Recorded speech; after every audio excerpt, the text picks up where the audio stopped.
صافي كفى هذاك المقر ديال الكاف خصو يحيد من مصر. كل الدول الافريقيه خصنا نديروا هذه القضيه، والسبب واضح وهو علاش مصر لا المنتخب ديالها ولا الانديه ديالها كيديو اكثر القاب افريقيا، ماشي حيت كواريه، ماشي حيت واعرين، نو كاينه هناك، راه كاين الكاف المقر ديالها في القاهره، كاين تاثير اخويا على الحكام، كاين تاثير على المقابلات، كاين الخواضات، والدليل على انهم ما داروا والو في كاس العالم 90 سنه، ما داروا حتى شي حاجه باش كيخرجوا كاس العالم الساعه ما عندهمش تحكم على الكاف.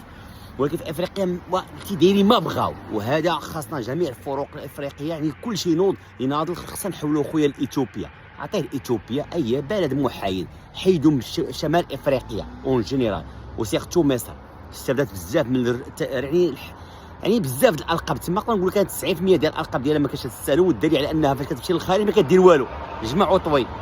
والدليل كذلك على ان الاهلي بهذه الشهيدات وهذا التعدي على الفريق الشمالكي والرمي بالقارورات وكيضربوا اللعابه وذاك الشحات عفط على حريمات، والو لحد الان ما خرجوا حتى شي قرار، والو هاتي بحال الدنيا هانيه. وفريق الجيش الملكي فاش وقع المشكل ماجدلالي، فاش حنا القارورات وحنا مع الكملاسه، وفي ظرف 16 ساعه الدراري تصور معايا في ظرف 16 ساعه خرج القرار بتوقيف الفريق الشمالكي 3 المقابلات مع غرامه ماليه قدرها $100,000. هي باش تعرف الفرق وباش تعرف القوه ديال هذا الفريق هذا، والرشوه والاستيشاء لا حول ولا قوه الا بالله. انا بعدا ساليت مع هذا الموضوع، سال الله.